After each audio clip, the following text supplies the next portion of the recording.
Welcome to the highlights of the first day's play of the Australia-West Indies Test in Adelaide. It's the fourth Test match. Australia one up in the series, having demolished the West Indies in the game in Melbourne. Well, for the game in Adelaide, conditions were very good, and these were the teams nominated by the two skippers. The Australians have gone in with two spinners, Warne and May. McDermott is one of the pace bowlers and Hughes the other, and there are two medium pacers there in Steve Waugh and Mark Waugh. So, in a sense, it's an old-fashioned attack. Dodemaide is the 12th man for the Australians. The West Indies side, they've made a change. Kenneth Benjamin is in, and Jimmy Adams has been made 12th man. Their side is Haynes, Simmons, Richardson, Lara, Arthurton, Hooper, Murray, Bishop, Ambrose, Benjamin and Walsh. The conditions, as I say, very good. Rather steamy out in the centre, with temperature around about 27 degrees. And Tony Greig reported the pitch was in good condition, a little on the dry side, should take spin later in the day, but a very good toss to win. And that fell to the West Indians. Richie Richardson called correctly, decided the West Indies would bat. We join play now at none for three. Merv Hughes is the bowler. The man taking strike is Desmond Haynes. It's a wonderful ground to watch Test cricket from. Unusual day, very humid, but if it breaks out sunny, it should be a very good day for batting. Haynes always going to be running out at the hit. It's going to be gone for sure. Oh dear, Haynes almost panicking there, trying to get off the mark, sent back by Phil Simmons. It's a case of an experienced player really having a trot.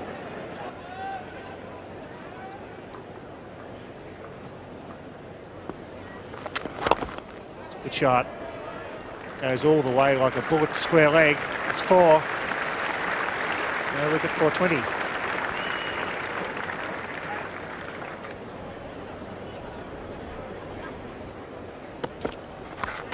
That's a glance, goes wide of Healy, that's going all the way. That was a bad delivery. And the old direct glance or shy on the onside, he got some bat onto that. Healy not diving, it was well wide, and it raced away for four.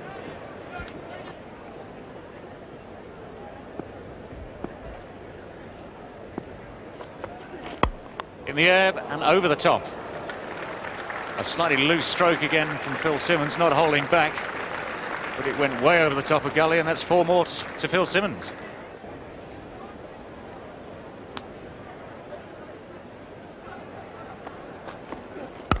That's four more.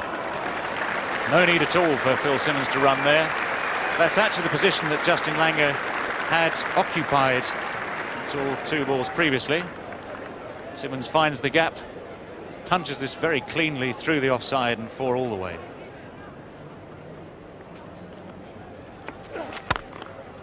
There's another one.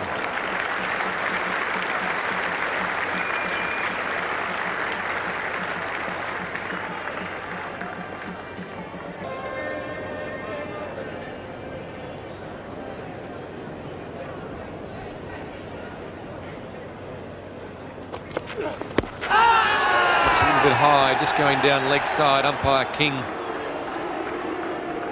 shaking his head quite vigorously there. He wasn't at all happy that the ball would have hit the stumps.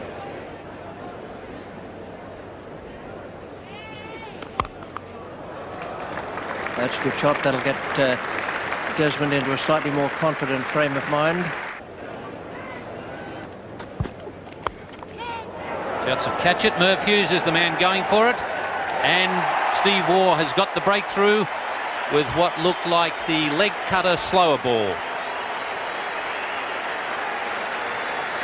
Phil Simmons looking to try and turn this ball away on the leg side. It's well bowled by Steve Waugh. Simmons miscuing the leading edge again. We've seen this sort of dismissal for a lot of batsmen over the last couple of months. Merv Hughes with a good safe pair of hands. Finally success for Australia as Steve Waugh strikes. Simmons is the man out for 46. West Indies are 1 for 84. Alan Border would be delighted with the situation to get the new man in against the spinner straight away.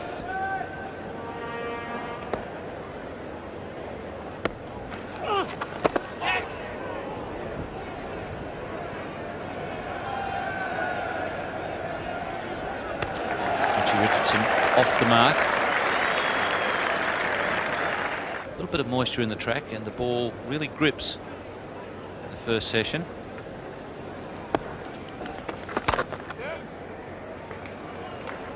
Langer can't quite get it again.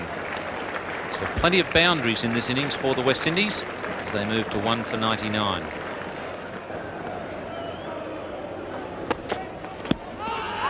shout from Merv, and he's been given. Darryl Hare raises the finger. So Merv Hughes has got a tremendous breakthrough for his skipper. Merv Hughes finds exactly the right line to Richie Richardson.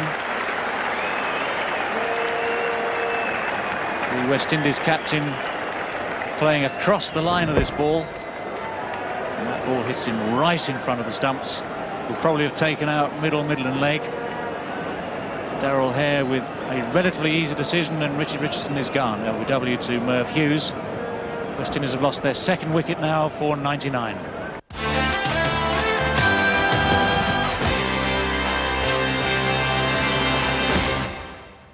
Welcome to the Adelaide Oval. This is the second session of play and the opening day of this Test match, the fourth between Australia and the West Indies.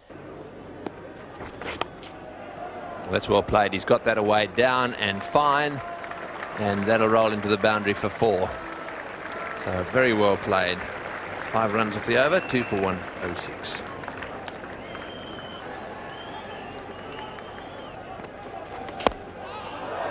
Half-hearted appeal from behind, and Merv Hughes joining in there. It looked to me as if Taylor was the only really confident appealer. Let's have another look at it.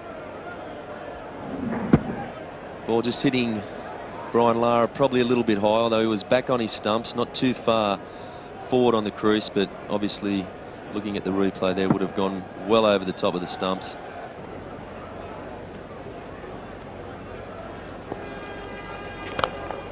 That's a good shot, magnificent shot, that one into the gap, and there are 4 fieldsmen in that area.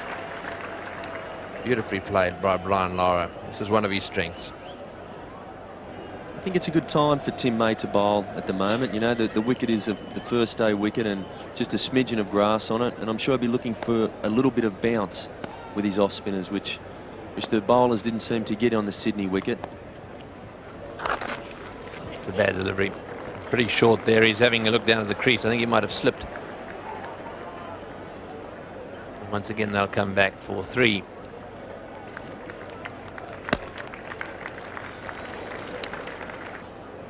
What he'll be looking for is a little bit of drift, and even if it turns 2 inches. Oh, that's out. Yes, he's got him. He's out stumped. Beautifully taken there by Healy, and the bails were off in a flash. And that's the end of Desmond Haynes. He went walkabout a little bit there. He looked as if he saw the full toss. I think it might even have been a full toss. If it wasn't, it was a half volley, and good work by Healy. That's another crucial dismissal for the Australians. And the ball just drifting down, just turning a little bit into Ian Healy's gloves. Very, very good, quick piece of work by Ian Healy. And the Australians are well pleased. Tim May is ecstatic. Back into the Test side on his home ground in Adelaide. The West Indies 3 for 129. So Keith Arthurton, the new batsman. There's 1 ball to go in this over, and Tim May has struck.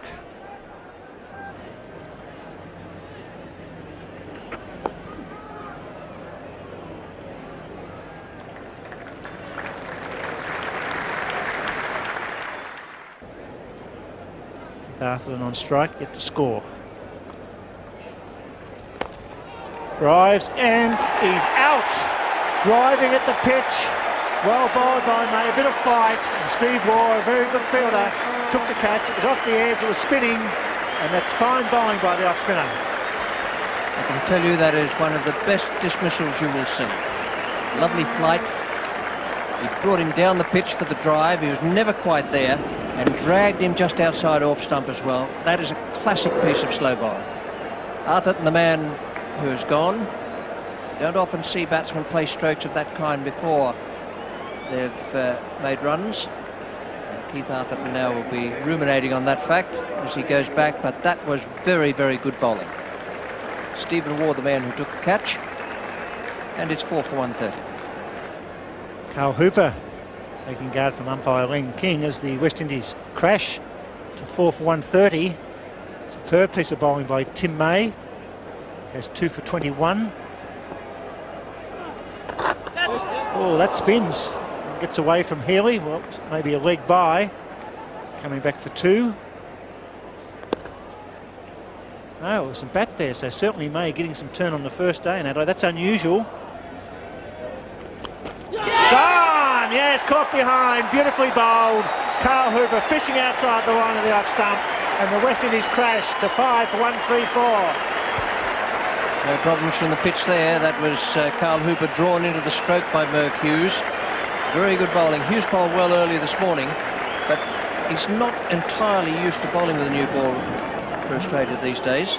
He's much better, I always think, when he's coming on and the ball is just a little bit old. There, he got the ball to go away from Hooper just enough to find the outside edge for Healy to effect another dismissal. Good performance, 5 for 134.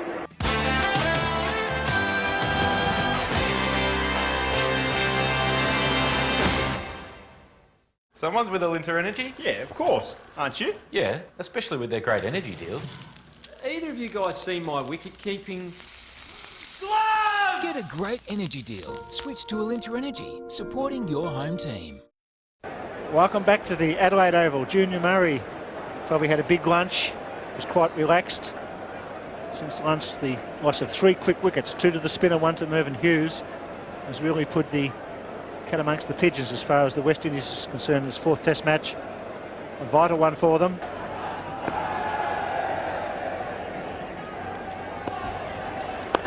Full pitch, doesn't miss those. Waugh coming around from square leg. It's 4.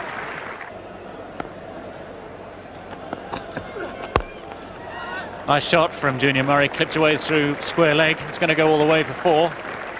Nothing wrong with that. On the attack, Junior Murray, and that's nicely struck. No one in the outfield. Takes the aerial route.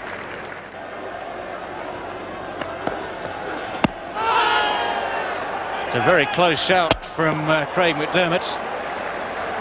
Junior Murray indicating that there might have been a little bit of bat on that. Goes for the hook, and this time it's not going to be given out either. As the Australian fielders very keen on the appeal. Disappointment for Craig McDermott. No luck there for the Australians with that appeal from the attempted hook shot from Junior Murray, and shortly after the players left the field because of rain. 56 minutes lost, play officially scheduled to end today at 6:56. When we come back, it is 5 for 188. McDermott is bowling to Lara.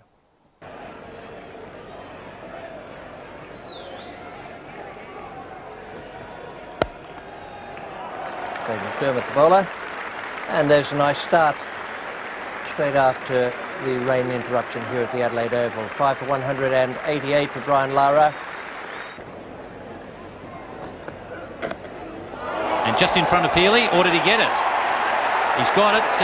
Brian Lara is leaving. I thought for a minute there that the ball had bounced just in front of the keeper, but that's a very good catch. And a very good ball from Craig McDermott. That ball pitched in line with the stumps, and when the cross is ball, look at this ball go. Very good catch that by Ian Healy, going across in front of slip. Very vital wicket that for Australia. Not one that West Indies would have loved to have lost. This Brian Lara gone for 52, and the West Indies now 6 for 189. Ian Bishop would have been hoping that he had a day of rest today with the batsmen doing their job, but it hasn't worked out that way.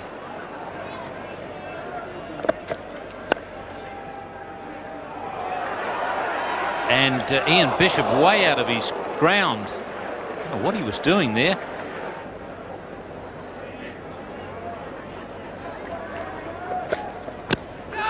Shouts of catch it. Mark Waugh's done that. And he's been given out. Umpire Len King now, I'm assuming that it was caught by Mark Waugh. Not sure that Ian Bishop is convinced on that. Yes, I think this one will need a bit of clarification, whether it was LBW or caught by Mark Waugh. Very difficult to say if he did hit it, but obviously Len King gave him out caught because he was looking to make sure that Mark Waugh did take that catch. West Indies now 7 for 206. Courtney Ambrose, who's been struggling for batting form on this tour. Shouts of catch it, and yes, Courtney Ambrose has just got a glove on that one. So Merv, once again, with that ability to pick up wickets. He's got a terrific strike rate, Merv Hughes. And he's done it again with 2 in this over. Yes, that was a good delivery. Good short ball from Merv Hughes. Very simple catch that for Ian Healy. West Indies lose Courtney Ambrose, who has been struggling with his batting form. It's now 8 for 206 West Indies. Kenneth Benjamin is strolling out to the crease. David Boone has just had a bit of a wander over to near the stumps. Sort of had a bit of a look down the track. So he's starting to think about batting with the West Indies 8 down now. Mark Waugh yet to bowl in the innings. Steve does mix it up when he's bowling and tends to unsettle the batsman a bit. That's not a bad delivery there. 1 for none to Mark Waugh. He slips the little inducker between bat and pad, or actually off the inside edge of the pad. Kenneth Benjamin gets the inside edge onto the stumps, and he's gone for 15. I'm sure the boys will be saying good bowling change, captain. Mark Waugh to come on to replace his twin brother Stephen, and almost instantly gets the breakthrough, and that's a good breakthrough for Australia. That partnership was building up. It was very healthy. Just through the little gap there, rather big gap I should say, between bat and pad. And Mark Waugh has the uncanny knack of doing that. Kenneth Benjamin bowled Mark Waugh for what I would have thought a fairly handy 15. West Indies 9 for 247. Courtney Walsh, number 11 batsman, 30 years of age. He's played 55 test matches and a higher score of 30, but he hasn't troubled the scorer too often in recent times. Courtney Walsh decides that the best method of defence is to get out there and attack, and he's off the mark and should pick up 3. Not a very good piece of running, but still good enough to get 3 runs. Big shot for LB. Umpire King gives him 5 for Mervyn Hughes. Walsh out for 5. Junior Murray a well-made 49 not out. The West Indians bowled out for 252. Yes, a good comeback here by Australia. West Indies were sitting comfortable at 84 without loss, and they have struck back. Merv Hughes, the man, getting 5 wickets. He did a mini lap of honour earlier on. Just might be the man to have the real lap of honour when this test match is over. West Indies all out 252. Welcome back. That was a terrific performance from the Australians to bowl out West Indies for 252 on what is a very, very good batting track. 252 was made up of top score 52 from Brian Lara. He really is in good touch again, played very well. And Junior Murray, an excellent innings from him, held together the bottom part of the order, unbeaten on 49, with 45 for Desmond Haynes and 46 for Phil Simmons up the top. It's a rather uneven looking scorecard with runs and ducks and low scores there, but 252 in all from 67.3 overs. And the Australian bowling, an excellent performance from Merv Hughes, his 6th time of taking 5 wickets in an innings, the 3rd against the West Indies and the 2nd in Adelaide. And McDermott had 1 for 85, Steve Waugh 1 for 37, Tim May 2 for 41 and Mark Waugh 1 for 3. But the star, Merv Hughes 5 for 64 from 21.3 overs and 3 maidens.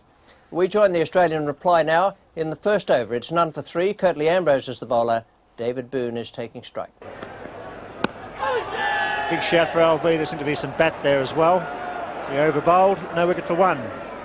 Mark Taylor has an excellent record, an average of 47.69 with 800s and 1750s. This is his 37th test match, but this season he's been struggling just a little.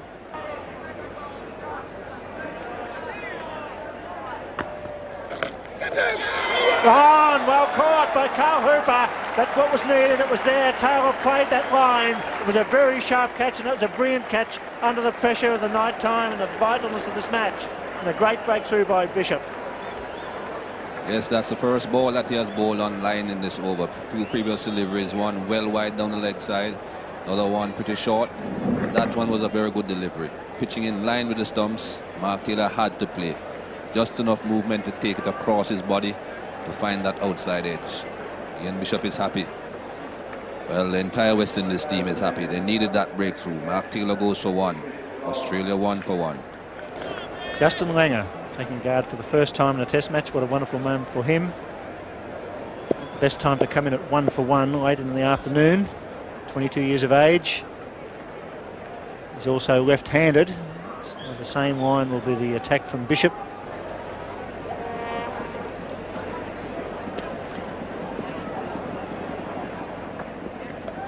Hits him on the helmet.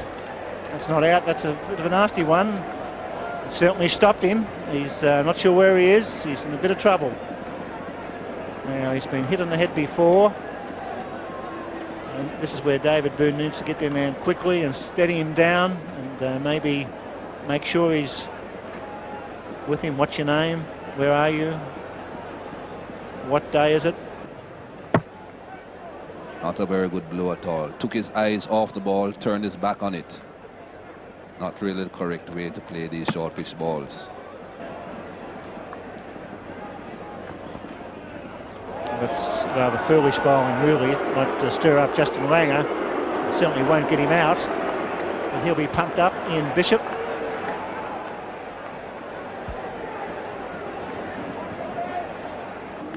And against Australia, Courtney Ambrose no less effective than he has been amongst all comers during his career, averaging 24.06. 58 wickets so far, 58 Australian scalps. That's what he's won behind Merv Hughes in terms of wickets in this series. He's got 14 wickets. His best figures up at the Gabba, 5 for 66. The umpire's having a chat. Now this will be interesting. They obviously are thinking about the light. Justin Langer will be quite grateful, I should think. So will all his relatives around the country. Rob Langer played against guys like myself, and they're going off. So very quickly, the Australian batsmen have accepted the light offer offered to them by the umpires out there. Umpires Darryl Hare and Len King. If this light doesn't improve, they won't be back out there today. 1 for 2 at the end after the umpires had offered the light to the batsmen and the players had gone off. It steadily got worse, and there was no way in the world they would have got back on. 6.5 overs for those 2 runs, but it was a matter of survival. Justin Langer, hit by that short pitcher from Ian Bishop, is still there without scoring, and Mark Taylor is the man out for 1 with David Boone unbeaten on 1. And the West Indies used just the 2 bowlers, Courtney Ambrose and Ian Bishop, who bowled very fast and with great spirit. Bishop 1 for none from 3 overs and 3 maidens, and Courtney Ambrose 3.5 overs, 1 maiden, no wicket for 2. Well, an excellent day's play, 252 for the West Indies, and the Australians on the second day will begin their challenge, but plenty of excitement on the first day of this 4th test between Australia and the West Indies. For the moment, from the Adelaide Oval, it's goodbye.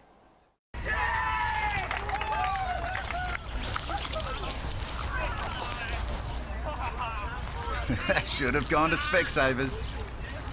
Book an eye test online with the test experts. Welcome to the highlights of the second day's play of the 4th test match between Australia and the West Indies at the Adelaide Oval. I regret to say that there's a lot of rain around in the area. It was bad light which stopped play yesterday evening, but the rain posed problems early in the day. This is the way the West Indies finished their innings. They made 252. Top score, Brian Lara, 52. That was a good knock. It was a good pitch on which to play the first day of a test match.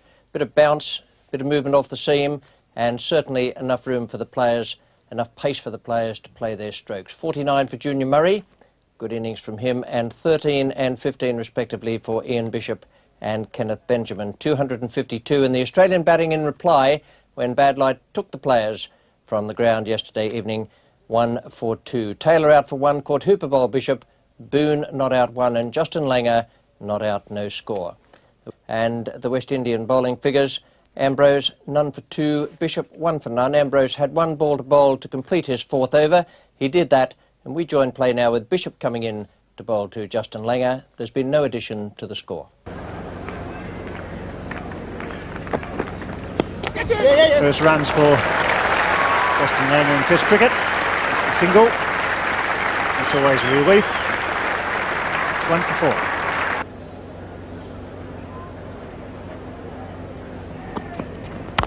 Langer does that with a half volley. It's a long boundary. Both Benjamin and the fieldsman, they'll run 4.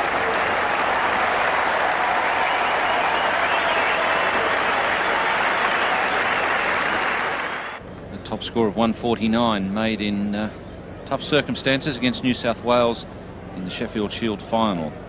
His team were in deep trouble when he made that century. Catch, cry, falls safely. I'm not sure that was off bat or not, but there's a big shout from the fieldsman close to the wicket. Yes, run, so not maybe he's rubbing his elbow with glove or bat first. Fine shot, go all the way for 4.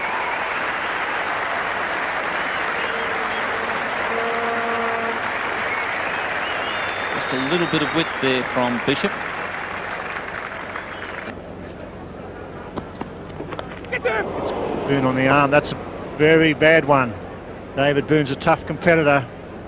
He could be in a bit of trouble here. He appears to be clutching forearm. Did look there as though it may have been up around the elbow, and maybe he's just holding the forearm because it's a little numb. David Boone leaving the ground.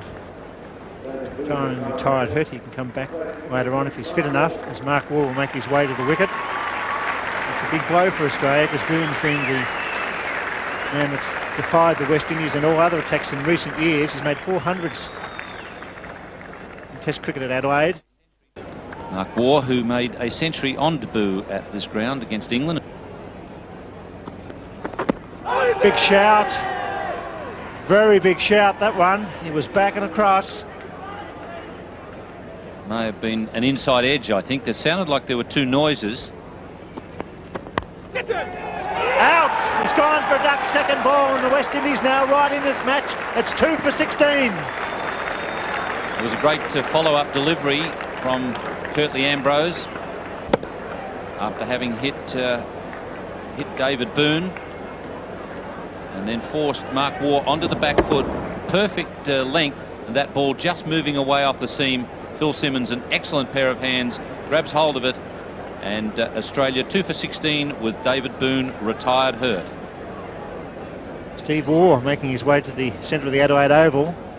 Australia 2 for 16 with David Boone retired hurt. Rain just starting to come a little bit heavier here. The umpires may have to have a look at this. They won't want the wicket to get too wet, and Junior Murray makes a mistake. Finds the ball a bit too slippery to handle. But the drizzle that is falling at the Oval now has brought the umpires together. They've taken the view that it's just heavy enough now to take the players off the field, which will be a relief to the Australians. Well, the Australians were 2 for 18 when the heavy rain stopped play. The umpires took the players from the field, and then they announced new playing conditions for the day. The game will go on until 7 o'clock. There's been 1 hour lost. There'll be a full 90 overs bowled, and lunch will be at the normal time, 1 o'clock, with tea at 4:10.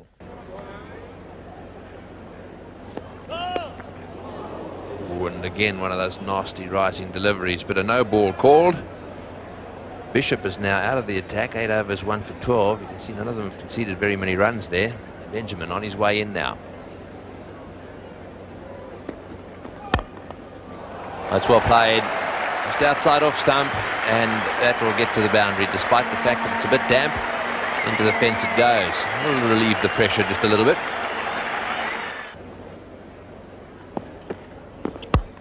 There he goes again. That's well fielded. Arthurton fielding at cover there. Be a bit of pressure for Benjamin too. This is only his 2nd Test match. Went for the pull shot there, and that's hit him right in the tummy. It looked as if it actually hit the bottom edge of the bat. And he's having a real tough time of it out there. He's been hit on the head once. He's been hit in the tummy. They're really having a go at him. Oh, he's got that one away. I'll be happy with that one. It won't get to the fence though. He didn't hit it in the middle of the bat. I'll get 3, and down goes the fieldsman.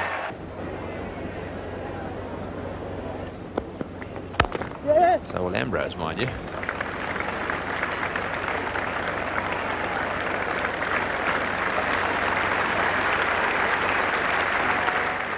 Stephen Waugh and Justin Langer managed to see out there what was a nasty little session for them. Langer's on 20 now, Stephen Waugh on 8, and the Australians, who are chasing 252, have moved on to 2 for 41.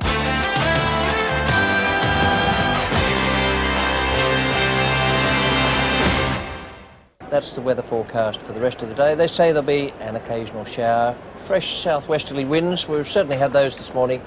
Maximum 26, and it's certainly not cool, but just a little bit sticky. Here's the first ball after lunch. Justin Langer has made 20, Steve Waugh 8. Well, there they go. They're taking their eyes off the ball, the Australians. It's a good bouncy pitch admittedly, but you've just got to watch it. You've either got to play shots or get out of the road, and just cannot afford to stand there and cop it all the time. Gone! Caught behind! Yes, he's out. Good bouncer, good catch. Justin Langer going for the hook shot. Umpire here took a long time. There's no doubt about there was a catch there. That's a vital breakthrough. Just as we were saying that Justin Langer wasn't playing at too many balls that he didn't have to. Not a particularly good bouncer, but hooking at it, just brushing the glove on the way through to Junior Murray. Umpire took quite a bit of time to give him out, but he was making sure that it was clear in his mind. It's 3 for 46 Australia. 10,053 test runs for Alan Border. Takes guard. The vital time of this 4th test match, Australia 3 for 46. With David Boone retired hurt in the dressing room. And Kenneth Benjamin picking up his first wicket against Australia in a test match, a vital one, that of Justin Langer for 20.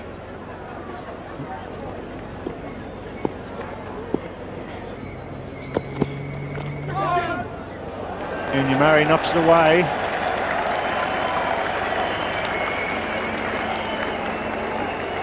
Goes in for buys. 3 more buys. Plenty of movement off the seam there. Went a long way. Yes, lots of movement for Ian Bishop again after passing the batsman. Conditions improving here in Adelaide. The sun breaking through for the first time today.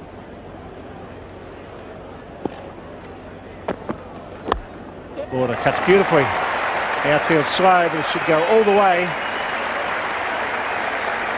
Very good start for Alan Border, a positive stroke.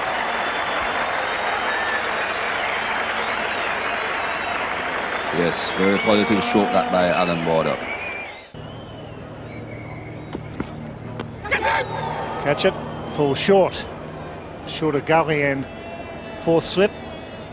Tower time here for Stephen Waugh. 3 for 63, looking as though it could change any moment now. A little bit of grey weather in the background again. That won't worry Waugh and Border. They've got plenty to think about already as Kenneth Benjamin comes in. Runs there, could go for 4. It's relief for Steve Waugh. Managed to get one away there for 4.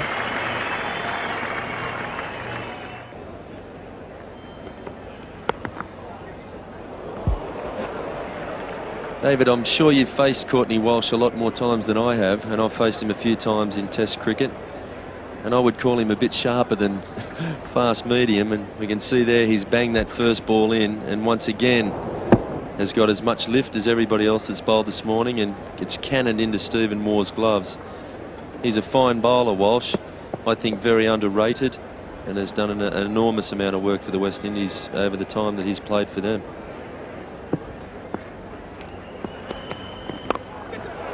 Steve Waugh pulling away, and successfully. That's the best way to answer short pitch bowling if you can. That's a good pull shot from Steve Waugh.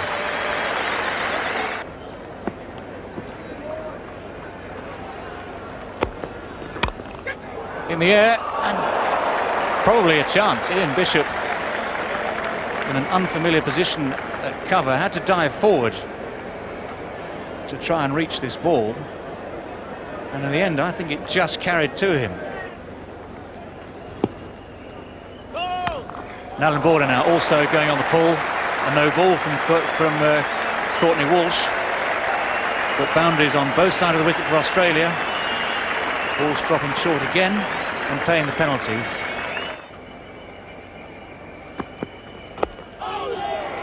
And maybe just a bit too high. Curtly Ambrose, I'm not surprised he's expressing a bit of disappointment there. He's had some frustration in this series.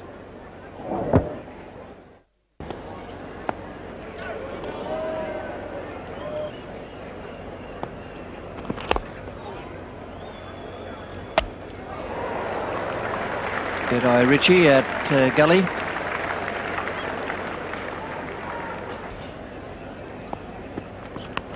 Edged and dropped. Junior Murray, I think, got the hand in front of Brian Lara. And Ambrose is not happy. It's 3 for 91.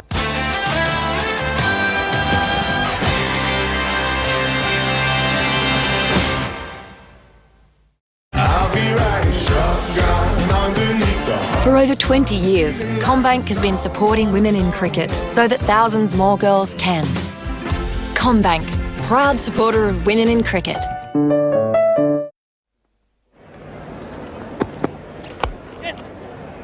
Well run.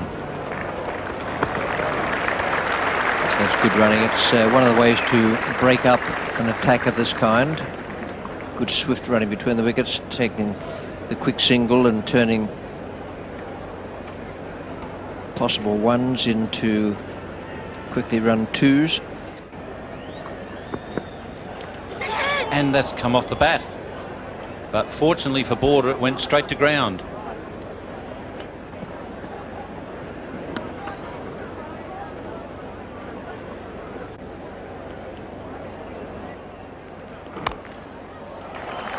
It's a chase for Kenneth Benjamin.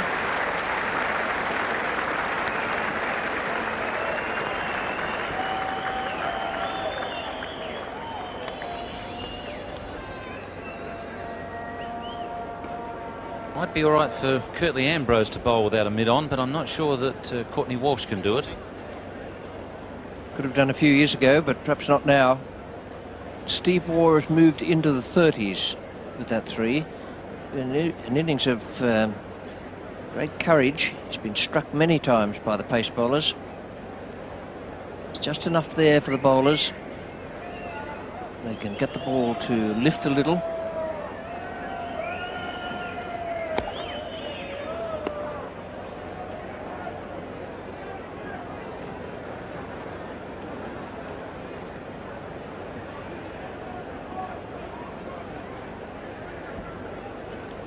Border just having a look at the sky there. Must be one of the problems for a captain out there batting is the thought that you might have to go off any time because of rain. There's been drizzle on and off here today.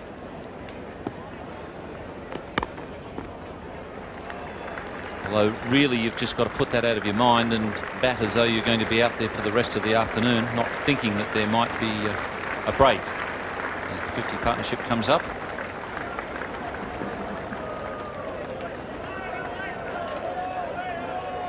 Alan Border has made 18 of those. He's been concentrating on playing very straight out there, not playing anything it's not necessary to play, but almost got himself into trouble with that last ball of Curtly Ambrose's previous over.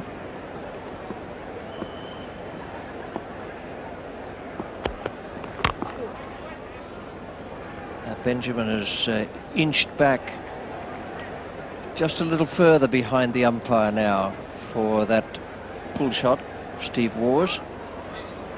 Now the rain is coming down. The batsman just having a little word. Benjamin is waiting on the right of the umpire as you look at your screen, waiting for the short pitch delivery that might hurry on to Steve Waugh, having played the pull shot. And it beats Kenneth Benjamin. Beautifully timed. And that brings up the 100 for Australia.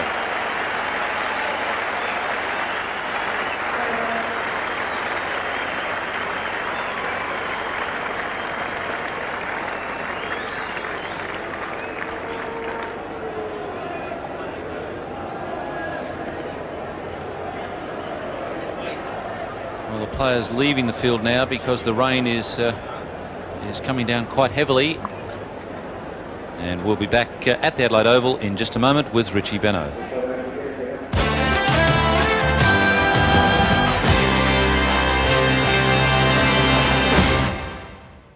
And unfortunately, that was the last of the play at the Adelaide Oval because the rain came down, the umpires took the players from the field, and the Australians finished at that score. 3 for 100 from 35 overs.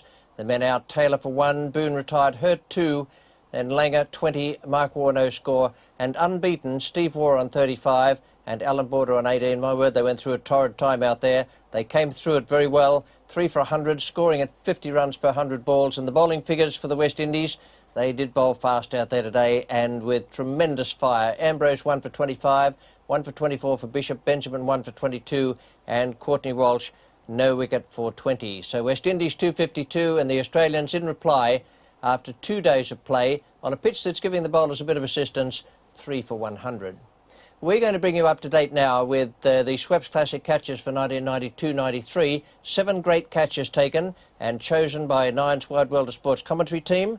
And those catches taken by Mark Taylor, Brian Lara, Steve Waugh, Richie Richardson, Junior Murray, David Boone and Carl Hooper.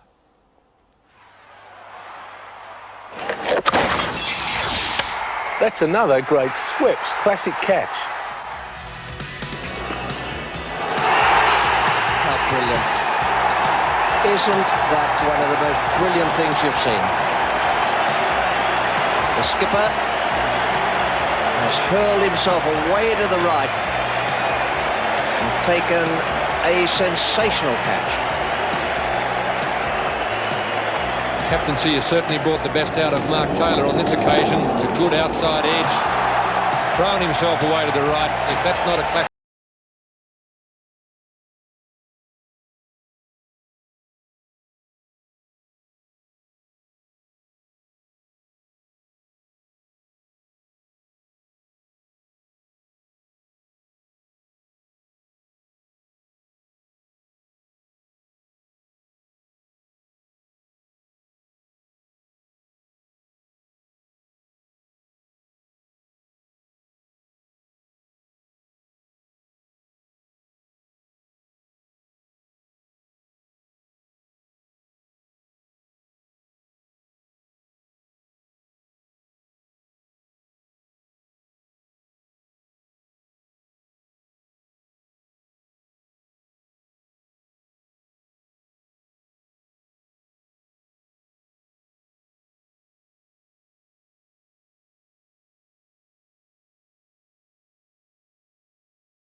Boone responding very quickly, as he often does in that position. Phil Simmons off the middle of the bat, thick inside edge probably. The bat jamming into his pads with the ball flying straight off the bat to David Boone, whose reflexes are still working very well. Snaps it up in the left hand, and the West Indies are in trouble. That was a brilliant catch. Unless they're hit straight at you, they're really not the sort of catches you expect to take at bat pad. David Boone can be very pleased with that effort. That's more like that's a great catch. Brilliant catch from Carl Hooper at second slip. The first ball that Patrick Patterson has dug in short at Craig McDermott, and he's fended it straight to second slip, where Carl Hooper, safe as ever, very, very good hands, has taken the catch. Very, very good catch indeed. I think this is the same time that Patrick Patterson is getting out Craig McDermott, but that was a brilliant catch. So those are the details of the Swept Classic catches. Taylor, Lara, Steve Waugh, Richardson, Murray, Boone and Hooper taking the catches, and very, very good ones they are too. The info numbers on the left there, and just details there to let you know that the entry is done by dialing the corresponding info number to what you consider to be the best catch. The catch registering the most calls will be declared the winning catch.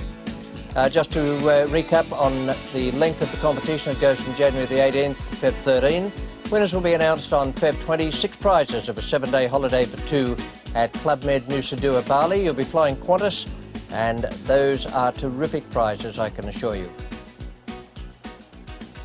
The Australian card, just a reminder of that, 3 for 100 from 35 overs. The not-out batsman Steve Waugh 35 and Alan Border 18. 3 for 100 after the West Indies made 252. So for the moment, from the Adelaide Oval, after a very wet second day in this Test match, it's goodbye. Well, you're obviously with Alinta Energy. Yeah, of course. Especially with their great energy deal. Shall we test them out? Turn it off, mate. Join over 1 million Australians. Switch to Alinta Energy, supporting your home team.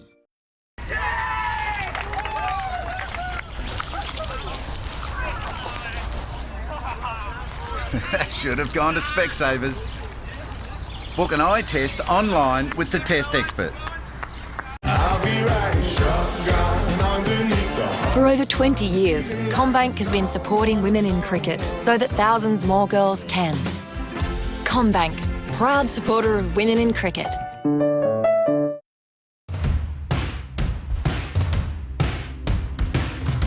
We had to bat for about 40 minutes before stumps on the first day, and I remember sitting back and Mark Taylor and David Boone too, like the great opening partnership, walk out to bat together. And I think, well, I'll just have a nice rest, you know, I'll just have a nice relax, have a nice sleep tonight, have a plate of pasta, and I'll be ready to go the next day. And I think it was the first ball, or very cheap, Mark Taylor nicked it behind, or nicked it and he was out.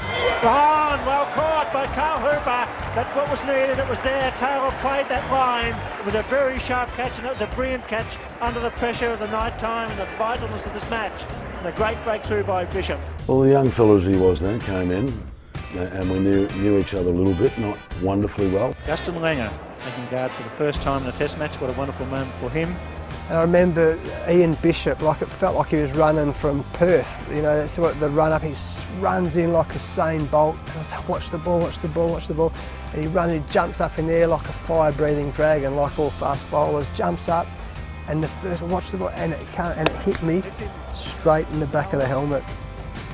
Certainly stopped him. He's not sure where he is. He's in a bit of trouble. And I split the back of my helmet, hit my head, hit the back of my, you know, I had a little split in the back of my head. The old doc had run up, and the worst thing happened, David Boone walks down to me. When we went down once, I'm looking at him, like Errol was there trying to talk to him, I'm trying to talk to him, you know, just being there. And his eyes were definitely rolling. And Boone puts his arm around me, because I'm sort of stumbling, and I could still smell the Benson, Hedges and PKs on his breath. And I'm thinking, oh, silly mate, well, if you get out, you're going to waste this opportunity. So think about it sensibly.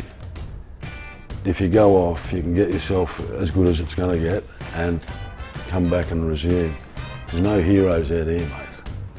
Look, Mr. Boone, like, he's meant to be the toughest man in the world. I said, Mr. Boone, like, no, you know, Richie, Benno and Bill Laurie in the commentary box, my mum and dad are flowing over, Desmond Haynes thinks I'm scared, Keith Arthurton tells me he wants to kill me, and, you know, and Mr. Boone, I'm batting with you. I said, no, we'll just get through tonight together.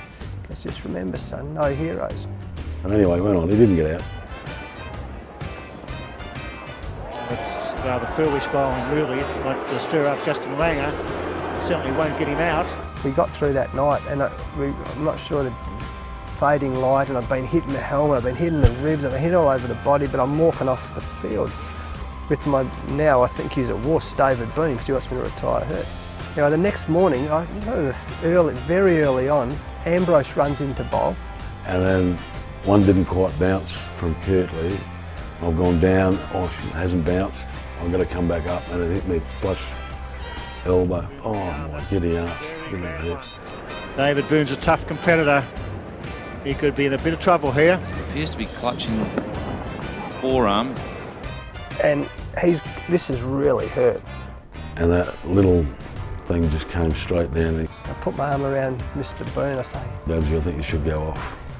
No heroes out here. He looked at me with these puppy dog eyes and he said, I think you're right, son, and he did, and he retired hurt. I did go off because I couldn't hold the bat. David Boone leaving the ground. I'm sure he embellishes it a little bit more of that and puts a bit more colour in it, but that's the essence. And he said to me back then, Test cricket will never get harder than this for you, son. It'll never get harder. Just keep hanging in, it'll never get harder. And looking back, I don't think it did. Fine shot. Go all the way for 4. He's a fantastic cricketer for Australia. You know, there's another one, guts, personified, pride, desire to play and do well. You know, not pretty all the time, but do the job. Wow. And, you know, fantastic little thing. Oh, he's got that one away. I shouldn't call him a little fella, he's got me covered.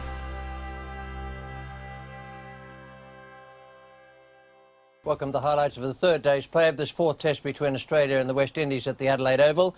Rain marred the first 2 days, particularly the second day, but the West Indian bowlers did wonderfully well. Now, just to bring you up to date with the Australian innings, they finished at 3 for 100 when the umpires took the players from the field yesterday because of rain. The not-out batsmen, Steve Waugh, 35, and Alan Border, 18. Change conditions at the Adelaide Oval today for the West Indian bowlers. Already they have done wonderfully well. Their figures, 1 for 25 for Ambrose, 1 for 24 for Bishop, 1 for 22 for Benjamin, and none for 20 for Courtney Walsh. And the conditions are just blustery, strong wind coming across. It's quite cool, probably around about 20, 22 degrees, rather than pushing up to the 30s. And the Australians will still be in for a very tough examination. There's no addition to the score when we join play, and it's Curtly Ambrose coming in to bowl to the Australian captain, Alan Border. But that might have even been too close for Border's liking. That's nicely played, just moving it away on the onside, or playing it away on the onside for 1. So that's his first run of the morning. And Stephen Waugh now on strike. Ambrose. Got it through the gap. 2 to Waugh. Ambrose has got him out on numerous occasions in the series. He also has 34 catches. Plays that one through the offside. He likes a bit of room out there, and especially when it's pitched up, he'll have a full go at it. On that occasion, it did hit the meat of the bat. In the air and out. Caught at second slip. Hoover doing the catching there. What a wicket that is for the West Indies. Ambrose has struck again. That one was just a little further pitched up there, just moved away a little bit, found the outside edge, and straight to second slip. Hoover making no mistake. He caught it just above the surface. Very interesting that the ball well pitched up. Alan Border coming forward. Australia lose their 4th wicket. It's 4 for 108. Ian Healy's the new batsman. Now David Boone was expected to bat in this innings, and Michael Holding has just mentioned that there are 1 or 2 rumours going around that Boone may be more seriously injured than he actually is, and they're not letting on.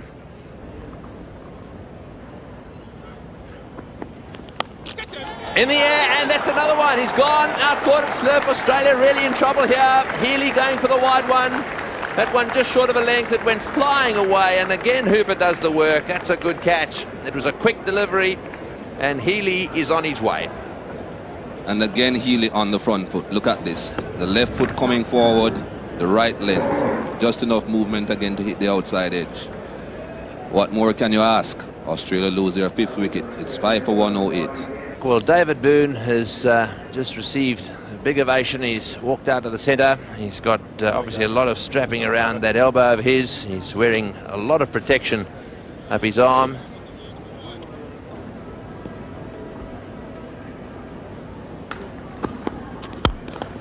It's well played by Boone. Slightly over-pitched, and he's driven it down the ground. And he looked for 3 here. And settled for the 3. So War on strike again, 2 slips, and... Oh, that's out! Caught behind, big nick there. Stephen War has gone as well. That ball bouncing a little bit more. He's played and missed quite often, and that was a big edge. They hardly went up, really. It was such a big edge, and through to the keeper it went, and up came the umpire's finger. This is how it happened. Yes, a little bit wider than you'd think that Steve Waugh needed to play at, but it certainly was a good ball. Pitching and just doing enough to leave Stephen Waugh and hit that outside edge. A courageous innings, but Australia lose their 6th wicket for 1-1-2. Merv Hughes is the new batsman. 41 tests, so plenty of experience there, but they'll be looking to that experience with the ball more than with the bat.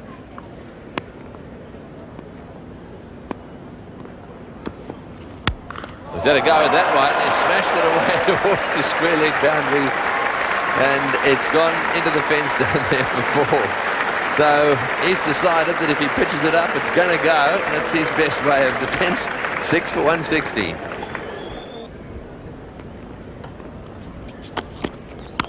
It was a similar sort of shot to that. He got a bit more loft on the one in 88, 89. I think Witt brought up his 50, didn't he? So it's been a good ground for Merv Hughes. That's a good shot.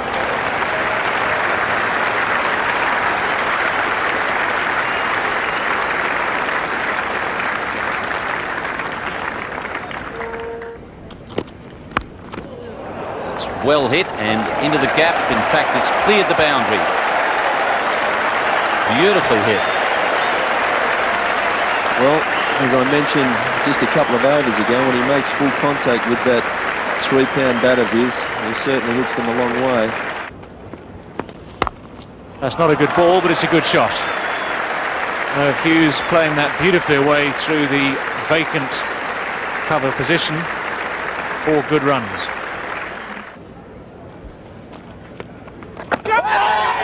Big shot and he's out. Merv Hughes is gone. That's a bit of luck for Carl Hooper. Just a thin glance down the leg side. Well taken by Junior Murray. The change of ends has certainly brought the change of luck, and it's brought the end of a good innings from Merv Hughes too. Well, this is good wicket keeping, not unlike the dismissal of Desmond Haynes, although that was a stumping. It needed good footwork from the wicket keeper to take that catch. It spun, and Merv Hughes has gone for 43. That's a very good innings from Hughes, 7 for 181.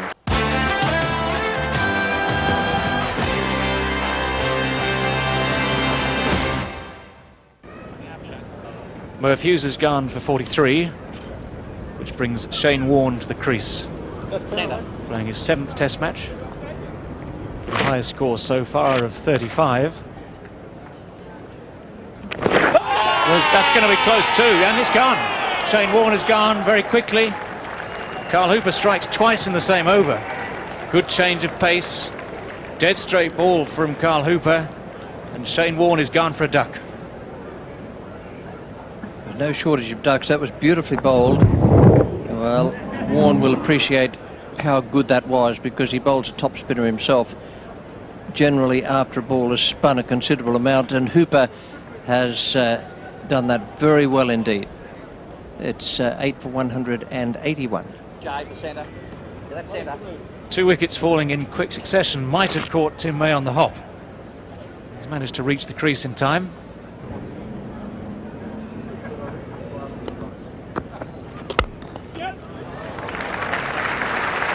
Again, Keith Arthurton is the man who has the chase. If he'd have picked it up first go, he might have had a chance of a run out there. It's 8 for 187.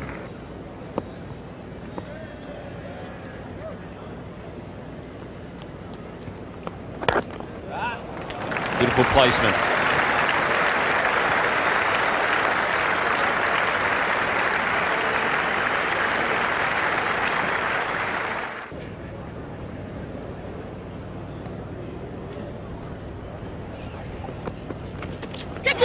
Shout of catch it, and Darryl Hare has given Tim May. I think Tim May feels that it came off his arm, looks at his arm, and I think he's probably got a reasonable complaint there. Yes, Tim May looked pretty convinced that that came off his arm.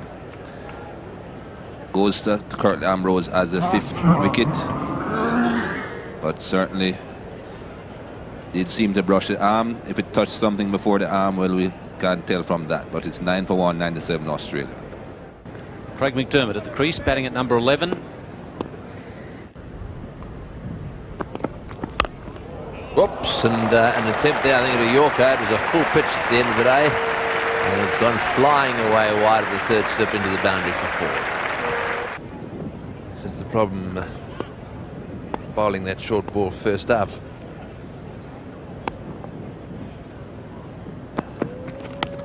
Always bowled him. That's hit McDermott and got onto the stumps. And so very well bowled by Ambrose. Magnificent figures. Those are his best figures against Australia. He followed McDermott on that occasion. It hit him and then deflected back down onto the stumps. Courtney Ambrose has been watching Craig McDermott back away. So this time he just aimed straight for him. He hit Craig McDermott on the right hand, which is his bowling hand. And a very happy Courtney Ambrose taking his 6th wicket. 6 for 74 in the innings, and a very good performance it's been by the West Indies to bowl Australia out for 213, mainly due to some very good bowling by Courtney Ambrose. Craig McDermott perhaps a little bit unlucky there. Australia are bowled out. The West Indies have a lead. We'll be back here at the Adelaide Oval with Richie Benaud in just a moment.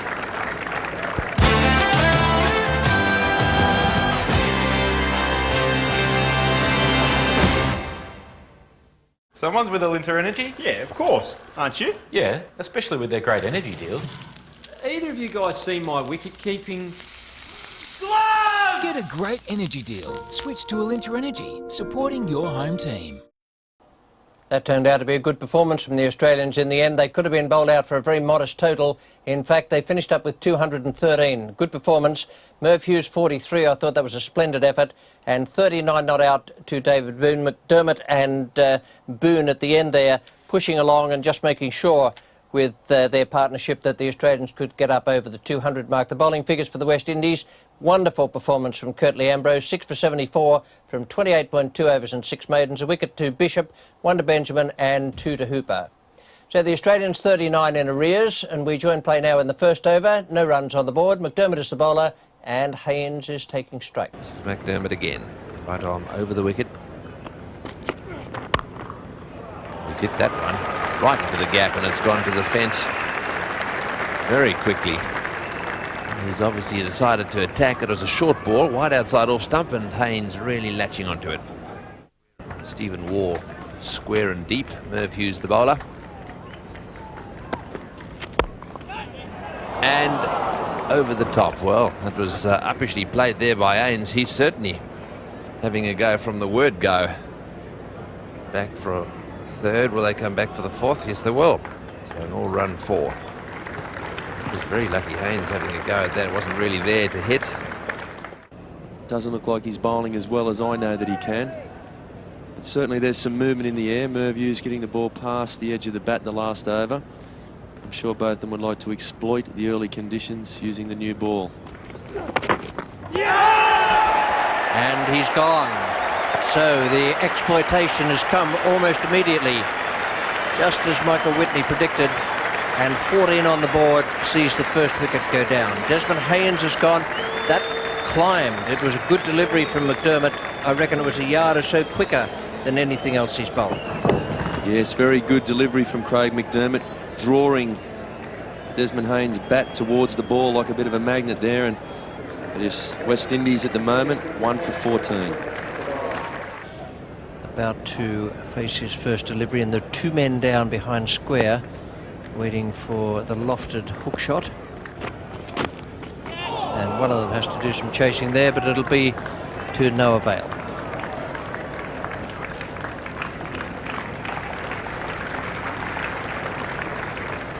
Strike rate of 52, which is outstanding. Best strike rate for comparison purposes is let's see, Malcolm Marshall, the West Indian, who has taken a wicket in Test cricket around about every 48, 49 balls.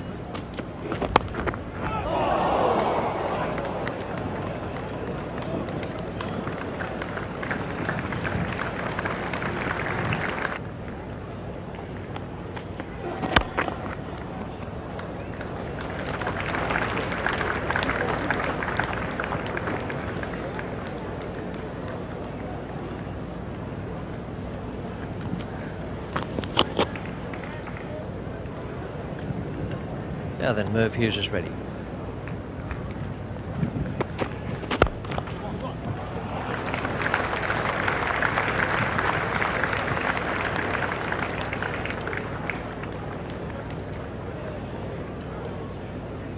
They've only got 3 for that. I think Richie Richardson will be too pleased with his running partner Phil Simmons.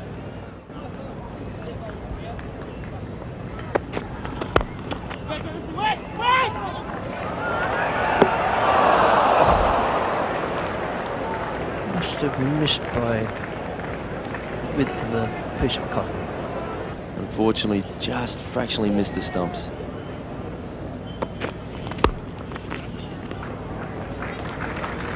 No third man. Steve Waugh will chase from the wide gully position.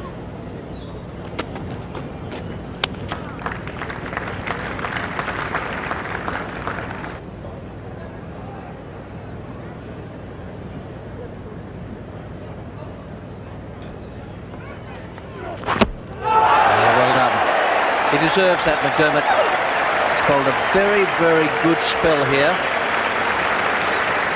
Very good spell indeed, with great pace, movement in the air and a bit off the seam as well.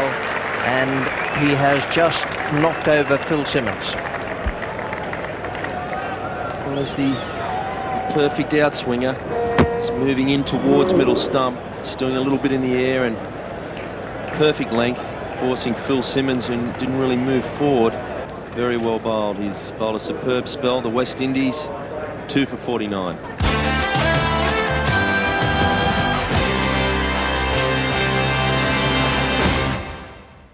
Welcome back to the Adelaide Oval. Brian Lara makes his way to the centre. Fine spell of bowling from Craig McDermott. He's made it very hard for these West Indies batsmen in this spell. Richardson gets a full face of that. Playing in front of his body. Richardson running very hard between the wickets. Any support from Brian Lara. Even though they're losing wickets, if they score their runs quickly, it may give them enough time to bowl Australia out twice. Brian Lara on strike, get the score. Oh, what a way to start. Cracking shot through the covers off the back foot. He's a confident young man. There's no substitute for form and confidence. That's probably the shot of the match. This time he goes again. This beats mid-off. Border. Shane Moore, the fieldsman coming from cover point. 3 more to Lara.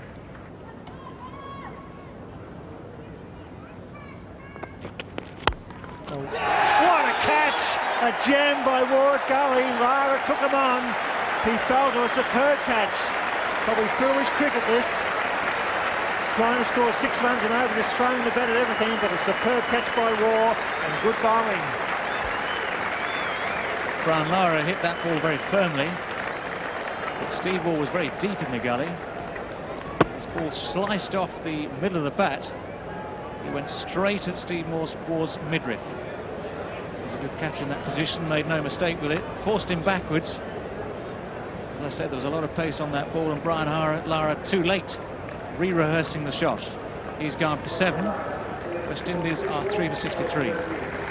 It's been a while since Keith Atherton's made a big score with the bat.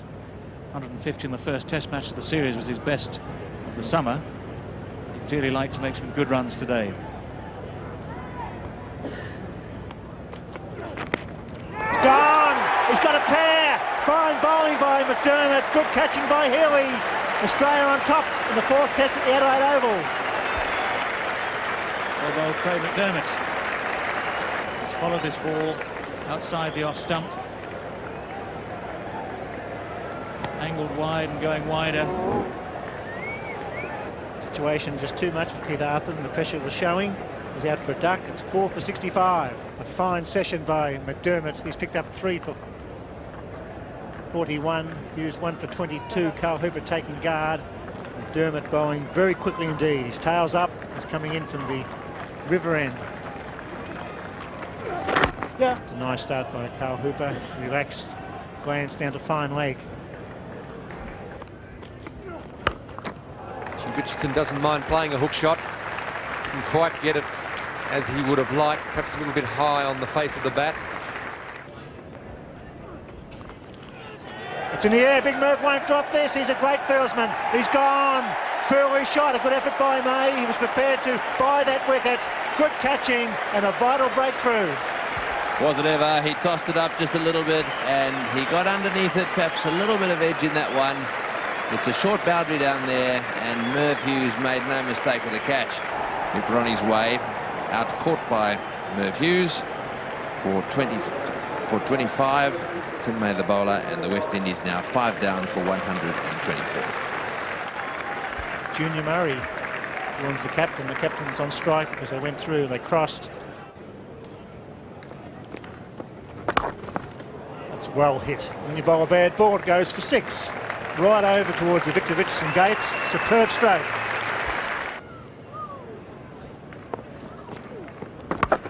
It's gone again.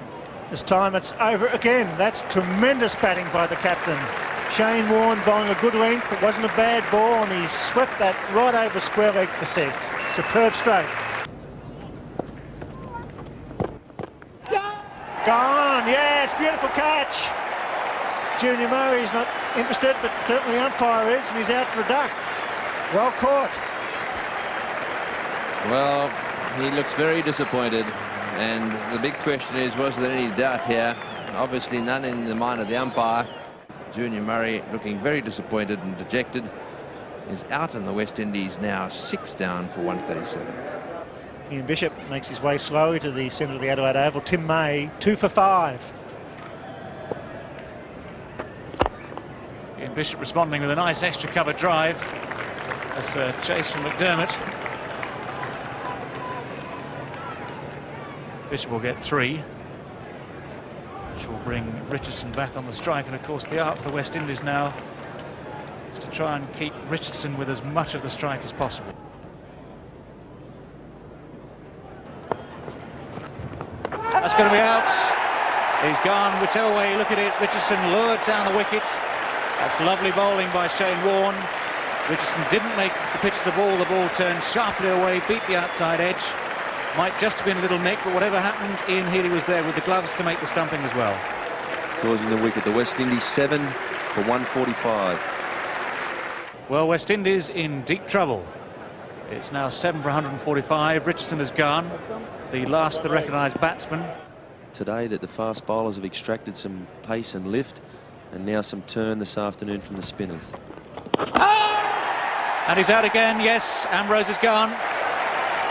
Again, lovely bowling by Tim May. He saw exactly what Shane Warne did from the other end. This is beautifully flighted by Tim May. Lured Ambrose this time down the wicket. Again, Ian Healy very quick behind the stumps. West Indies now 8 down for 146. Kenneth Benjamin will be the new batsman, playing his second Test match. Mark Waugh in there at Silly Point.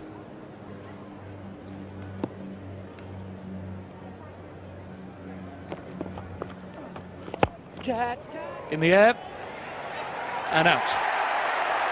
Not good batting by Kenneth Benjamin.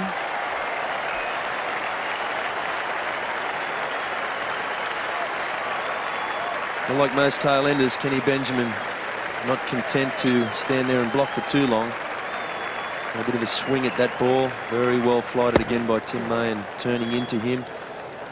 Shane Warne making good ground and a very good catch. Yes, almost an Aussie rules mark. Being from Victoria, be very akin to that, and very pleasing look on Tim May's face as he takes his 4th wicket for 9 runs. The West Indies 9 for 146.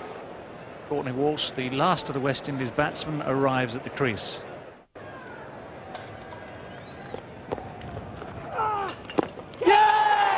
And that's gone. 5 wickets for Tim May. That's lovely bowling from the off-spinner.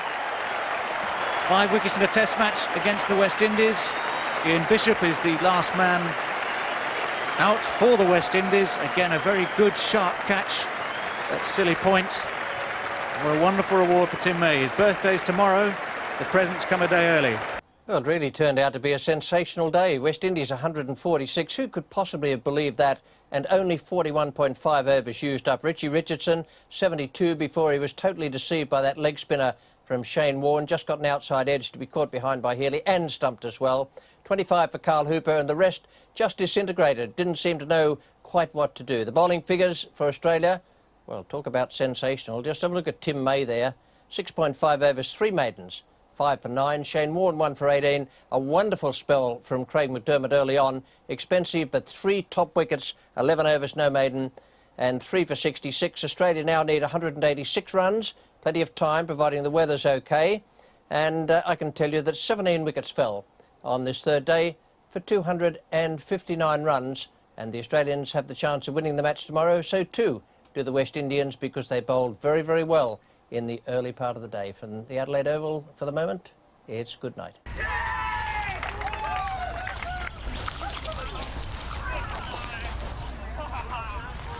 Should have gone to Specsavers. Book an eye test online with the test experts. Hello, welcome to the highlights of the 4th day's play of this 4th test match between Australia and the West Indies. It's been a thriller so far, and we're in for a very good day today, with the Australians needing 186 to win. The West Indians, in turn, need 10 wickets. These are the cards of the match so far. The West Indies 252 with Lara 52 as top scorer, and 49 for Junior Murray, who did very well. And then the Australians in reply, they were 39 short of the West Indian total. 39 not out to David Boone, Merv Hughes 43 and Steve Waugh 42. Good effort from Merv Hughes there, coming in at the bottom of the order. And the West Indies, in an astonishing batting performance yesterday, bowled out for 146. Equally astonishing the Australian bowling, I guess. It was a terrific performance from them. 72 Richie Richardson before Shane Warne deceived him, brought him down the track and had him both caught and then stumped by Ian Healy. 25 to Carl Hoover, but the rest disintegrated. 7 for 68. They lost after tea. 146, and that left Australia with 186 needed for victory. They began their innings this morning in good conditions. We join play now in the 2nd over of the day. It's none for 1. Ian Bishop is the bowler, bowling to Mark Taylor in quite good conditions, although there's a thunderstorm forecast for later in the day. And your commentators are Tony Greig and Michael Whitney.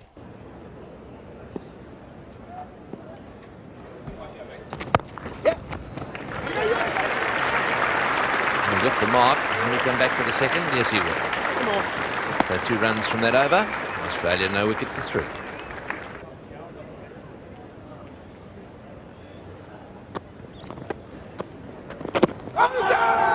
Oh, that's a big appeal for LBW, and it must have been quite close. Perhaps it pitched outside the leg stump. You've seen him move it away mainly.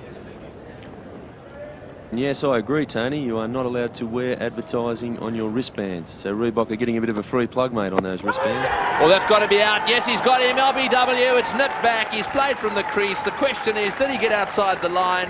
Boone purposely trying to get across there in order to counteract that one that nips back. But Ambrose has struck. What a wicket this is. Right, Mike, talk us through it. Did he get outside the line?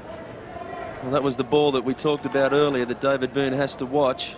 Ball angling in and not moving, not coming forward. That looked a very, very good shout to me. And when the batsman doesn't come forward, it always looks a little bit ugly. David Boone stranded on the crease, and the ball, the decision going in the favour of Courtney Ambrose. David Boone departs for a duck. Unfortunate start for Australia, 1 for 5. Well, Justin Langer, the new batsman, and what a huge occasion this has been for him. apart from the fact that it's his first test match. He was smashed on the head in the first innings. Well, one thing about this Adelaide pitch, it has always been consistent in bounce.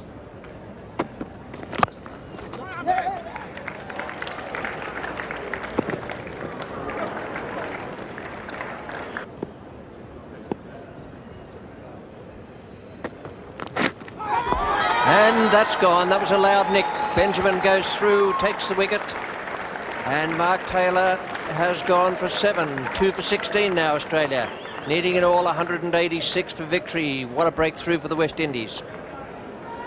Yes, the West Indian fast bowlers have been aiming at that line to Mark Taylor, pitching in line with the stumps and going across his body. A very, very good delivery that from Kenneth Benjamin. Mark Taylor departs. He made 7. Australia are now 2 for 16. Mark Waugh is the new batsman. That was the end of the over, so it'll be Curtly Ambrose now to bowl to Justin Langer.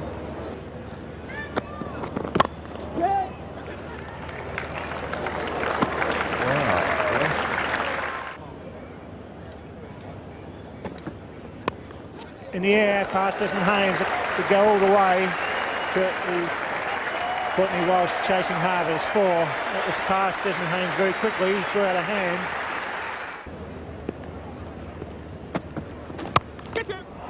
Gets him as a private, it's 4, and Langer decides to open the shoulders, the second boundary of the morning.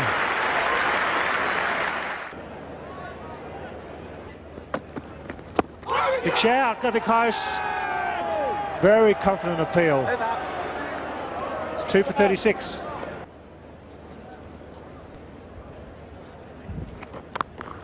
Great shot, superb square drive. The cutter is right over the top, that shortest delivery is always going to be 4. Ambrose has taken 6 wickets. There he goes, he drew away, this time it goes over the top, it's 4 more. 10 off the over. That's very close.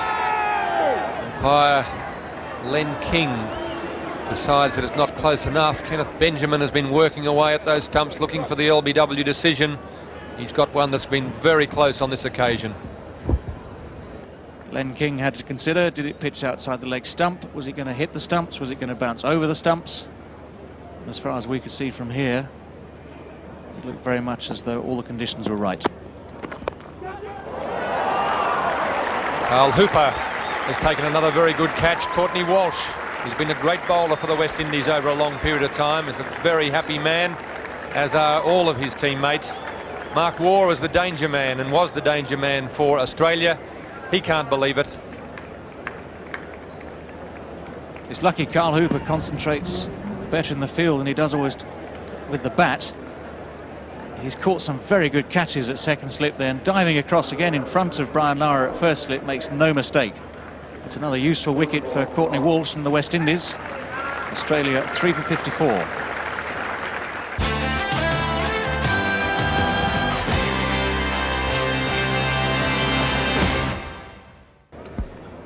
Steve Waugh comes in to replace his brother Mark Waugh. 48 tests. 177 his higher score, an average of 37, very similar to Mark. 2,308 runs, whereas Mark has just gone over the 1,000-run mark. Steve Waugh, the man in the hot seat, has batted number 3 for most of the summer, batting at 5 on this occasion.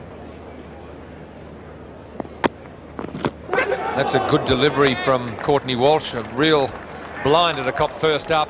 Steve Waugh has done well to survive it.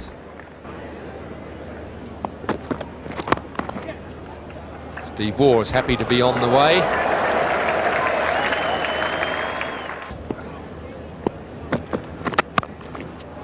Justin Langer finding the gap.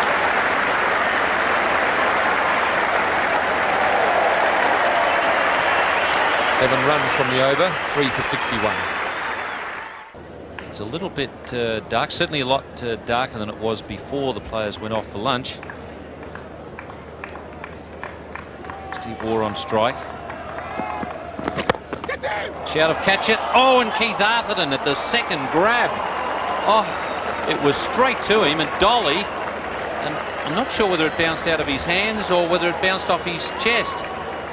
but he had a quick lunge at it. And in fact, he was a bit lucky on the second grab because he really grabbed quickly at it, and it could have easily got away from him. Well, that's a big blow for the Australian. Steve Waugh looking to force the first ball off the back foot, and geez, he was very, very lucky to grab that on the second bounce. It's an absolutely crucial blow for the Australian cricket team. Steve Waugh out for 4, Australia 4 for 64. Alan Border. Well, this wouldn't have been what he wanted. Second ball after lunch he'll be facing.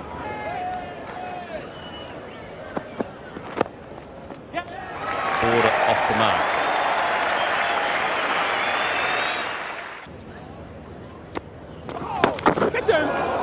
No ball was called. I don't know what it came off, but it went straight through Carl Hooper's hands.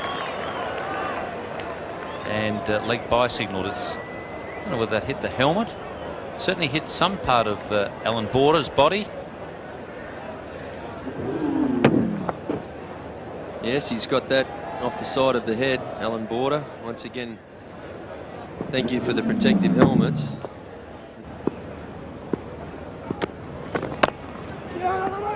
Border in trouble. And they've missed the stumps. Oh, was stranded halfway down the track. It's 4 for 72.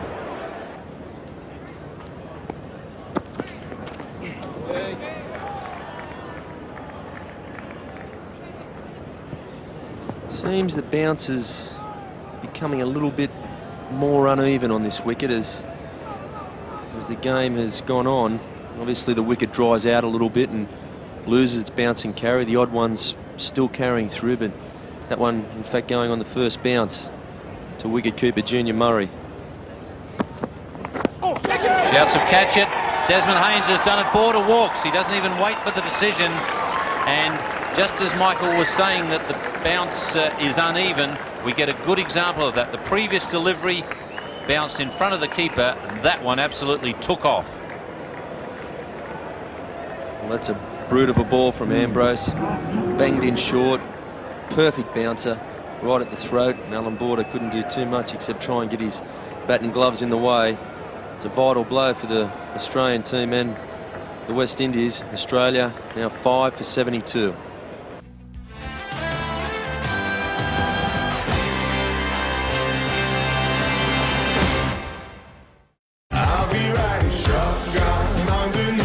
For over 20 years, CommBank has been supporting women in cricket so that thousands more girls can.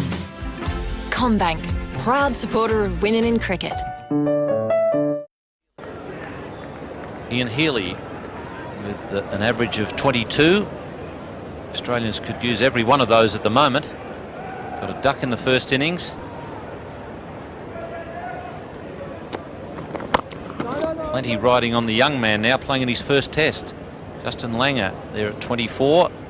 He's lost his skipper.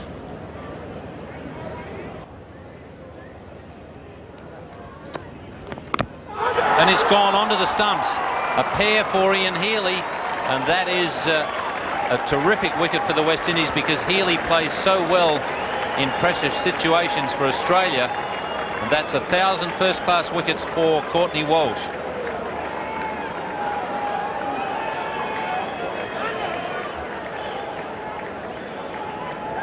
Maybe Ian Healy expecting the ball pitched up, got an inside edge. Let's just clip the stumps there. We can see the bails hitting the ground in the background, and Courtney Walsh is ecstatic, as are all his West Indian teammates. And Australia now looking to be in deep trouble. Australia 6 for 73. Merv Hughes top scored for Australia in the first innings with 43. He's going to have to do another resurrection job here on the Australian innings. It was 6 for 112 when he came in the first dig. It's much worse this time at 6 for 73. 3 wickets have fallen since lunch. Steve Waugh out first ball after lunch. Score of 64. Border out at 72 and Healy out at 73. So that's 2 pairs we've seen now in this game. Keith Arthurton getting a pair and Ian Healy getting a pair. that was a catch, except that it was a no ball. Trouble at the bowler's end. It was a no ball. They didn't really need to take the single. It was an inside edge onto pad to Desmond Haynes. I don't think he could have had many more things happen on that ball. Well, it's all happening here. There's more twists and turns in an Agatha Christie novel this over, and that was a catch. Desmond Haynes just losing it, and then they try to head off with a quick single, and if Haynes hits the stumps, Merv Hughes is long gone out of his ground. He's well out.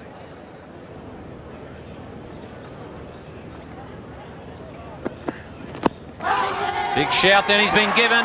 Merv Hughes going a long way across, and Courtney Ambrose has got 10 for the match.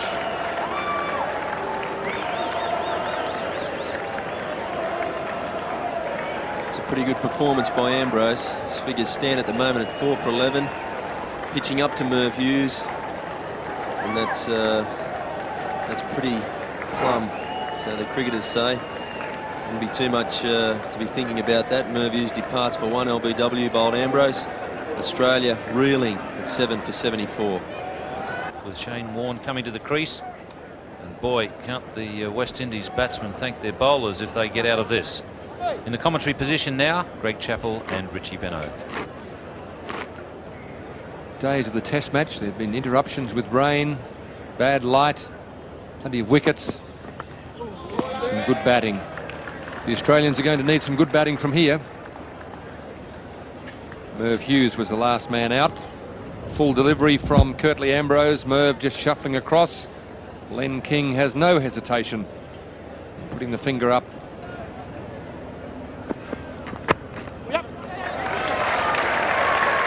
The roar goes up around the ground, and it's only a single.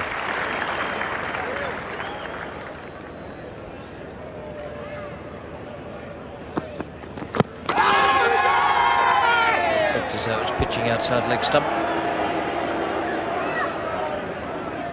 Justin Langer just giving a shake of the head there. I think he was a little bit disappointed with himself for missing a delivery, pitching around leg stump. Just outside leg stump, would have hit the stumps. Be a good effort if they can win this Test match, square the series. Well, that's not going to do any good.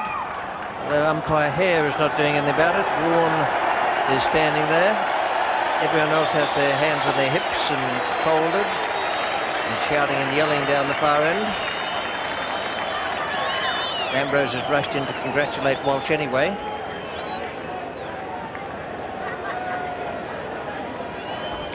This has come off Shane Warne's chest, I believe, or the forearm actually. Got the hands down, got the bat out of the way. If it had hit him on the glove, he would have been out. It's hit him halfway up the forearm towards the elbow. That is definitely not out. And a close look at this. Just hits him up the forearm through to second slip Carl Hooper. That is definitely not out, and a very good decision by umpire Darryl Hare.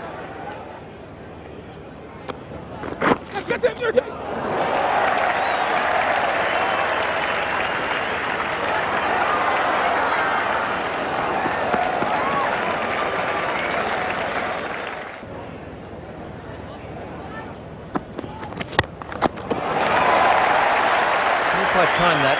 He's going to get 3 for it.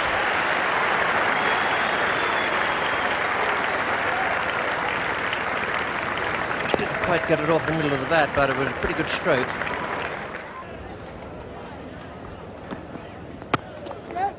Well, it's a quick single. This could be close. Says he has a go at the wrong end. Well, I think Langer probably would have been safe, and he was probably correct to have a go at Warne's end, but he was perhaps just a little bit deep there.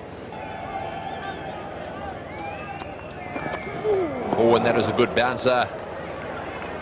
Fantastic delivery. It stayed a little lower than Langer expected, but he ended up playing it pretty well. Quite a fair one indeed. He was always getting outside the line, going to the leg side. But it was a very good one because it was right over the stumps, the dangerous ones. That's guided through the gap. It's going to be a chase for Desmond Haynes. It's going to be 3 runs for Langer. That'll bring the 100 up for Australia. At least that's a reasonable landmark for them. Having said that, that target of 186 still looks quite some distance away.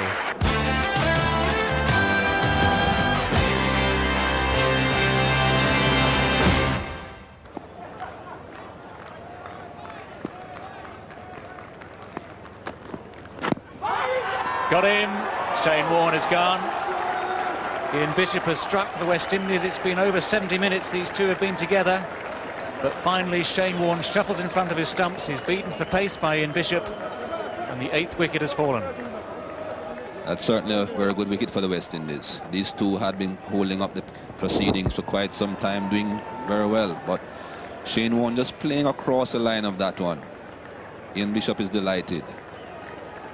8th wicket goes down for Australia. Shane Warne goes for 9. Australia now 8 for 102. It's Tim May's birthday today. It's not quite the situation that he would have liked to have been in at the start of the day. Very much at the moment it looks as though if anyone's going to be cracking champagne this evening, it's more likely to be the West Indies. That's a good catch. Phil Simmons holds the ball up. Len King can't see. Ian Bishop got in the way as the ball went to Phil Simmons. But Phil Simmons eventually admitting that he doesn't think he's caught it. It was a good effort. This ball went very low to Phil Simmons, bounces just in front then. That's a nasty ball.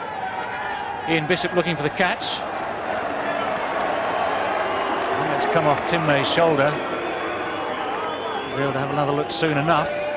Tim May completely resolute. He's staying there whatever happens. That's going to be runs. That's the best answer there. It's going to be 4 runs for Tim May. Hits it very sweetly through the offside. It's a situation. 74 with 2 wickets in hand. Not impossible, but very difficult. That's a big hit. That's going high and wide. That's 4. I'm surprised he's losing Carl Hooper, maybe trying to get Tim May, because he's been shackled, as that brings up the 50 for Justin Langer, and what a beauty. Very good 50 for Justin Langer. Applause from his teammates in the Australian dressing room and a standing ovation from certain areas of the crowd. It's been a real gutsy effort. She has a lot of heart, a lot of determination. 50 runs, just 4 boundaries in that. It's been there a long time, 223 minutes. He hits that for 4, glorious shot. So if that side dissipation shots up, I'll tell you, a good idea too. And they rattled the West Indian bowlers. That was a superb stroke.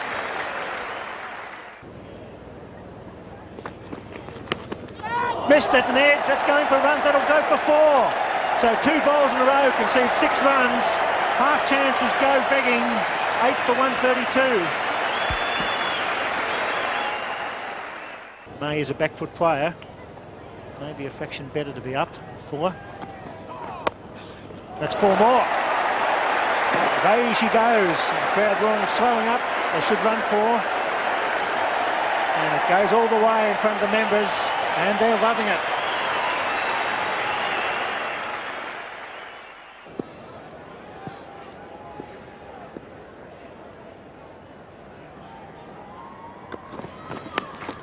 Out! He's gone! What a tragedy! Went for the pull shot, got an edge, and it went through the wicketkeeper who held it. And Bishop strikes what possibly is a winning blow for the West Indies at the end of a great innings on debut from Justin Langer. Fantastic knock by Justin Langer. Sad way to see him out. Such a crucial time. Going for the pull shot. Got an under edge. Carries through to wicketkeeper Junior Murray and Ian Bishop. The West Indies elated. But a standing ovation from the Adelaide crowd. Very, very good innings, and innings of courage and determination. His first 50 in Test cricket on debut. The Australians in deep trouble now. Justin Langer out for 54. Australians in deep trouble at 9 for 144. As Craig McDermott makes his way to the wicket, excited because Australia, I guess, have got a swim chance now of winning this match. Walsh has not been used since tea. Also available. Big shout. Not out. 9 for 148.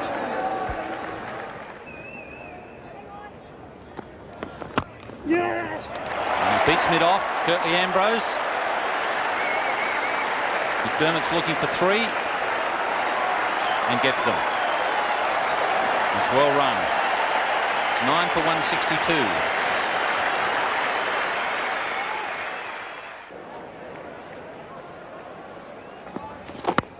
It's in the air, but Desmond Haynes is too far back, and the misfield brings another run. 9 for 177. It's a driven shot. There'll be at least 3 here.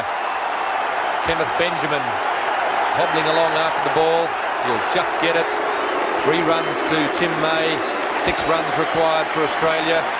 And the tension is really rising here. He's driven it, it's in the air. Richie Richardson dives, he can't get to it. And Australia survive. Short one again, it's in the air, but Desmond Haynes is in the wrong position. Will they go back for the tying run? No, they don't. 184, 1 run away from the tie.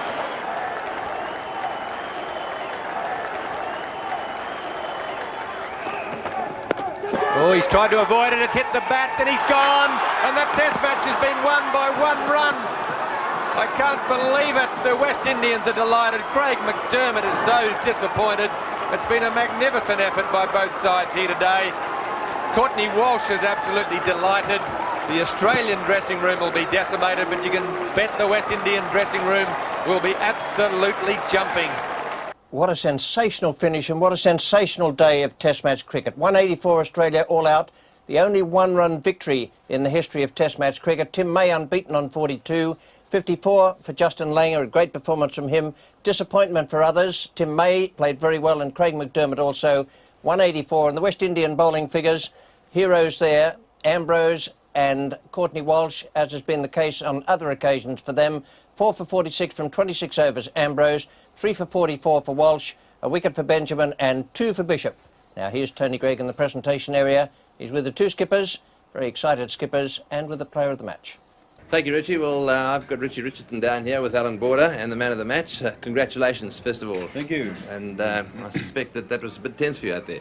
Well, yeah, but I knew all along that we would win this test match. When the match started, everybody was saying Adelaide is usually a batting wicket, and you know, a big first innings total would probably do the trick. But I said you could do the trick by getting low totals on this ground.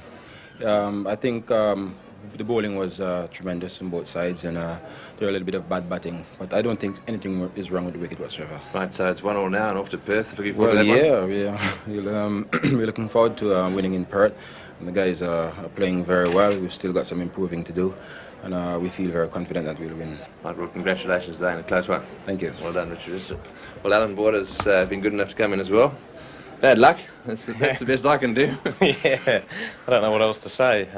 We were gone for all money until the last couple of blokes went in, and full credit to them. They stuck to their guns. Young Justin Langer held it together very, very well, and then right at the end there, I thought we were going to snatch it. So just a tremendous test match all round. Obviously very disappointed with the result, but hopefully we get a big crowd in Perth.